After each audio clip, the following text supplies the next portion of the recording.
What is that and what does it do? Well, let's have a look and see if we can figure it out.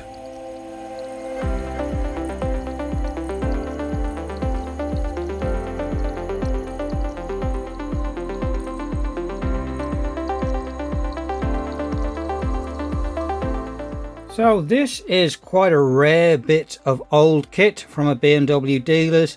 It was thrown away when our battery connections have come off, and I guess this thing hadn't been used for years. But it does something pretty interesting. So apparently this is for programming alarms on older BMWs. And it does it through this, which is pretty interesting. Buckle up, baby, as it's science time. So this is an LED. I'm sure you've come across them. Fairly common, and you'll find them in pretty much everything. Now, you put voltage in one of them and it lights up. And this one here, it's about 2.7 volts forward voltage, and your LED comes on. So it acts like a little light, but it is kind of a diode as well. So only lets power through one way. But you also have a pretty interesting effect from them. If you put voltage into an LED, it produces light. But what about the other way around? So this, now we have our multimeter set on volts, reading the volts out of it. And if we hit this with light, we get a voltage out. So these run in both directions. You can put voltage into them and get light out, or you can put light into them and get a voltage out. And it's that effect that this thing uses to program the alarm system. So there's an LED inside of there. It's not lit up at the moment. That's just kind of reflected light, as we still haven't powered this thing up. But it uses that connection to flash into the alarm indicator LED, into the alarm system, and then it does its programming. So I don't know what this thing's going to do. We only have a few buttons. We've got an on button, a plus and a minus maybe for some menus, and a yes and a no, and a bit of a screen there. So we're going to have a go at powering this thing up, getting it working, and seeing what it can do. I have looked around on the internet. I can't find any trace of this BMW Programmer BP1. No pictures of it, no mentions of it anywhere. So I am kind of working blind here on this thing. But let's give it a bit of a clean up, open it up, power it up, and see what it can do.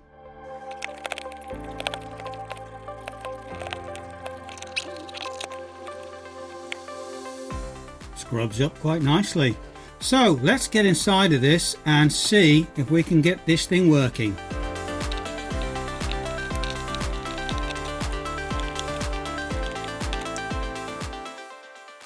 Seems pretty technical on the inside. We've got a ribbon cable. Well, we've got a couple of ribbon cables in there we'll need to separate. A couple of different boards. But that looks fairly smart. Let me see if I can separate those ribbon cables and open him up. We have two boards inside. This top board, I believe, is just going to be a display module, and that's only to be driving the LED. And this thing is most likely all self-contained and is something you get complete. This little blue plug here, which went off to that set of headers, that covers the buttons on the front. We have our black and red power connectors coming in. We have this VR gadget, which is adjustable. I'm certainly not going to touch that because I've got no idea what that does. And then we've got our connection for our LED wire, and we have a 5-volt signal and ground marked on there. Now those wires aren't looking too great. I'm going to have a closer look at those, and also let's have a look at the other side of this bottom board. And over this side we have the brains of the operation. So that is a PIC 16C57. That's going to be the microcontroller that runs it. And also I can see a little EEPROM there, 24LC16. So that's going to be a small little EEPROM that's going to store some data. A couple of the capacitors in there. That little springy bit there, that is just an inductor. We have like an L1 marked there on the board. So you do sometimes get like inductors, and that one there is just made by, a little loop of wire, a couple of capacitors, and then if we have a look on this other side, have a look at that solder resist. So we have various ground planes, but it's done in this very unusual checkerboard pattern, which I haven't really sort of seen before. But things look fairly good enough anyway. There's a little bit of corrosion there. Well, I would say corrosion. It might be more just traces of the flux around there. But let's see now if we can power this thing up and see if it comes alive. It is hooked up now via those couple of leads into our normal power connectors. So I've got our voltage set for just under 9 volts. That's I think the only connectors you're ever going to see on those are going to be 9-volt batteries. So let's see if this thing will do anything. We'll see if we power up, plug it in, and we get nothing. But I'm not too worried just yet because we've got an on button. Does the on button do anything? Oh, there was a message there. Okay, retrying it now. Press this and we hold it and we do get some text. Press and hold. There it is, okay. And link failed or LED still on. So let's have a look at that LED. So now we have our LED just about in the image. Press and hold. No, link failed or LED switched on. Press and hold again. Nothing on the screen. Press and hold, come on. Yeah, I don't think I'm seeing anything from that LED, as I'd expect that to show up some bits and pieces, at least if it was infrared or something along those lines. Well, have we run into a dead end? So I have had a look at that LED. I've had the camera on it. I've checked that this phone camera will pick up infrared if it was going to be flashing in infrared, but it's not seeing anything coming out of that LED. When I check our contacts for those wires, and I have made sure that they aren't touching. I mean, it looks like they are now because you've got that shield, which is the one with the copper on it. That's a bit messy, but I've made sure it's not touching the middle one, which is the signal. But I've checked that with the diode tester on the multimeter, and it is picking it up as being a diode. So there does seem to be some sort of LED diode on the end, or maybe some other sort of a diode. Maybe it's some kind of a laser diode. I'm not too sure. So this is what I'm going to have a look at now. There's a little bit of a, I suppose, a chip in that socket for the PIC, but I would have thought if that was an issue, this thing wouldn't be booting up and it wouldn't put anything on the screen. But I'm going to have a look now at that PIC and also at that little EEPROM. I'm going to see if I can read any data out of them. We'll go with this EEPROM first. So 24LC16B, made by Microchip. And there he is listed in our TL866. So we will select that. Let's go for a read and see what happens. Right, use a socket. Now we're all right with that kind of stuff. Okay, we go back and it has got stuff. Oh look, there's our stuff. Well, ink failed. There should be link failed. P1, that's the message. BMW 003 EEP contact. So we do seem to have some information in there, even though we do seem to be missing off the first letter. Let me have a closer look at some of this. Well, after a bit of fiddling around with the encoding, we've got our text out. So these here, I guess that EEPROM is going to be where it's storing various text messages to display on the screen. So when a certain condition happens, it'll say display whatever text is stored in the EEPROM on any particular line. So there is link failed, which we've seen earlier, and if we scroll down, there's our or LED still on. So that was the message we were getting, link failed or LED still on. So let's have a look now through some of the other messages, because that can tell us maybe a little bit more about what this stuff can do. So BP1 is the model number of that programmer. BMW 003, I don't know if that's the version, but that comes up on there. We have keep count, store setting, switch off, display alter, trigger counts, programmers, inputs, options, sensitivities, time, radio keys, maybe that's linked to there. We've got voltage drop.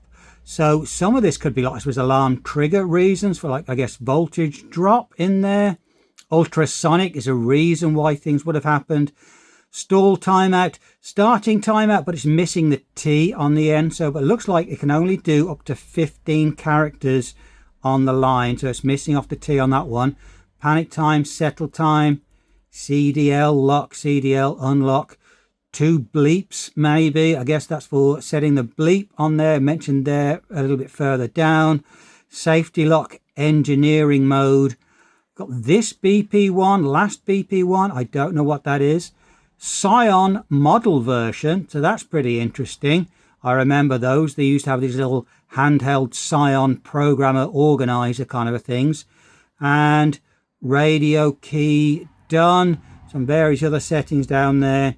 Not used. 3 series, 5 series, BMW rearm delay, and so on. So all of this EEPROM is generally just storing text messages that will appear on that screen. But that gives us a little bit of a clue as to what this will do.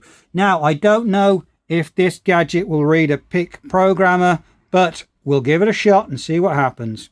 Well, that's a nope. So let me see if I have any other programmers that can read this. Well, I checked with VVDI, that doesn't do it, but it looks like my old lab tool, complete with the burn there that used to be under the power supply, will support that PIC microcontroller. So there he is. It is a PIC 16C57 and it looks like XT1/P, but let's try that out and see if it will read it, because I believe it is something that is listed in the supported chips. So let's see now. I think, has he sat down properly? It does seem to be okay. Let's go for auto ID. I don't think that'll work. No. Do we need to do him? Oh, he is. Sorry. My mistake. He wants to go down that end. Let's try auto ID. Okay, so it recognised there's something there, but it doesn't pop up. But it was listed in here. So PIC, and it was, what do we have there? 16C57, 16C57, and there's a few of them, and this one here hopefully should be it. It says the ID locations, the first 4 words after program memory, and the configuration is the uppermost. You can set the IDs. I don't know much about that at all. Well, let's go read.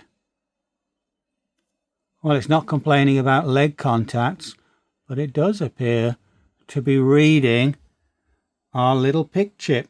Now, that's obviously going to be in, well, you could call it machine code. It's going to be in code at least, so we're not going to get a hell of a lot out of it. But we have got the data out of there. Now, how useful that stuff is, I don't know. But let me have a look through the other parts of the memory and see if there's anything else I can read out of this.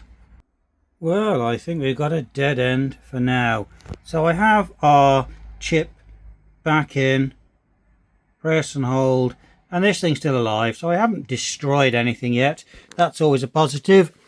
I have tried sticking this into Ghidra, which is a disassembler. In fact, is made by the NSA, and they hand it out as kind of freeware. But the best thing I can do is get a little green dragon to appear, and then most of it pops up. It's just like, I don't really recognize this as code. And to be honest, though, looking at that spacing around stuff, I don't think that really was the program code out of that chip, so there might be something else hiding inside of there. Anyway, I'm no good with that kind of disassembly. I don't know much about these PIC microcontrollers, but we have this thing. At least it's certainly doing something. We're getting it to power up. It's displaying stuff on the screen. It's got to be, well, it certainly isn't brain dead if that microcontroller is pulling data out of that little EEPROM and putting it onto the screen, but it's not connecting through to anything, and I don't know if that's a normal kind of error message. So the next thing I might need to do, apart from giving a bit of a tidy up and a clean up and a check of some of the solder joints, is actually maybe see if I can check this on a car somewhere. But before I stick it onto a car, there are a few extra checks that I can do. So I've already shone a camera, or not shone a camera, pointed a camera at least at this little LED diode section. I believe it's a LED, I'm not 100% sure, but I don't see any flashing in that. The camera, phone camera, would pick up infrared, and I have double checked with a TV remote, and yet my camera does pick up infrared pulses, so I don't see any pulses coming on that. And I decided, well, let's have a look and see if we can see what turns up on an oscilloscope that we have just there, and we have got, I suppose, some traces of what's going on. So the red line is the power that would be going off to some sort of LED diode inside of there, because it starts off with a pulse, runs flat for a while, and then keeps on pulsing, trying to get some kind of response back. The green line is the signal back. So we have 3 wires on that little sensor, a ground, a 5 volts, and a signal.